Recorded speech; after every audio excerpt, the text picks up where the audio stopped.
మీకు ముందే చెప్పాను, మీకు ఇది చాలా కష్టమైన పని అన్నాను. నేను చెప్తూనే ఉన్నాను, మీరు మళ్ళీ ఆలోచించండి అని చెప్పాను. మతం మార్చుకోవడం అంత తేలిక కాదు జోదా.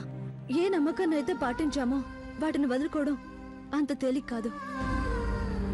నేను నా మతాన్ని మార్చుకోబోను మోతి. అవునా?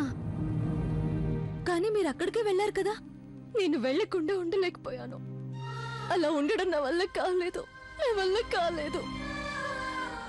అక్కడ షహిన్షా మా కోసం, ఇస్లాం పవిత్రత కోసం పోరాడుతున్నారు. అలాంటి స్థితిలో నేను ఇస్లాంకి మారిపోతే అది షహిన్షా పట్ల నమ్మక ద్రోహం అవ్వదా? కేవలం సలీం కోసం కుటుంబంలో ఒత్తిడుల కారణంగా నేను ఇస్లాం మతాన్ని స్వీకరించినట్లయితే అది ఇస్లాం మతానికి అవమానం కాదా మోతి?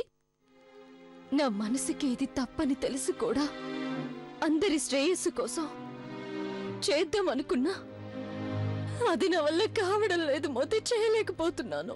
మీరు చేసిన పని చాలా సమంజసం, అదే న్యాయం.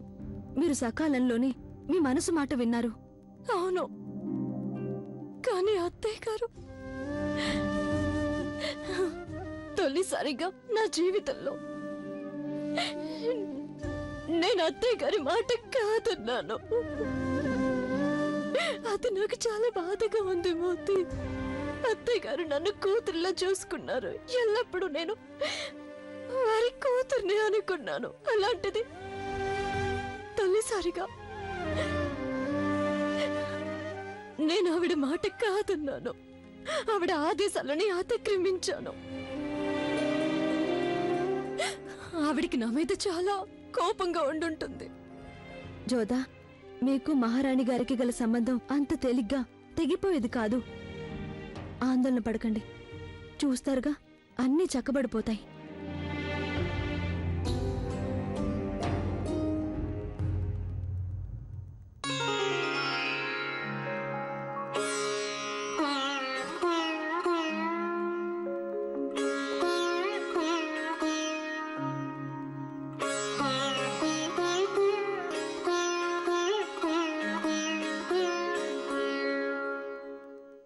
తల్లి తులసి మాత,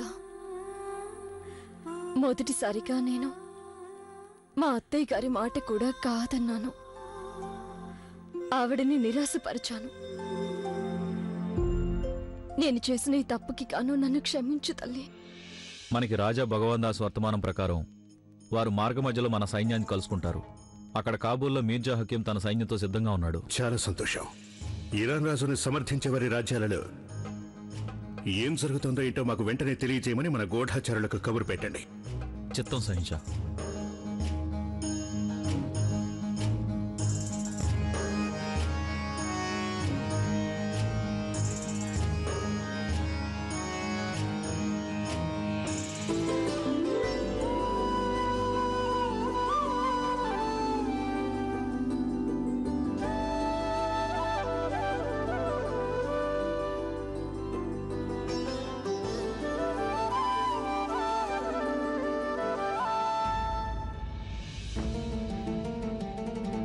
ప్రణామాలు అత్తయ్య గారు.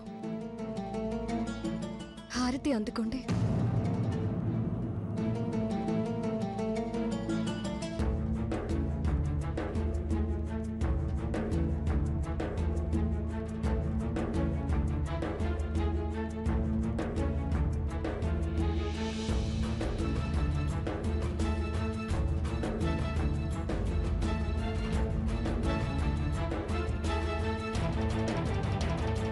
కొంత వ్యవధి పడుతుంది జోదా, మీరేం నిరాశ పడకండి. అత్తయ్య గారికి నా బాధ ఎలా తెలియచేయాలో నాకు తెలియడం లేదు.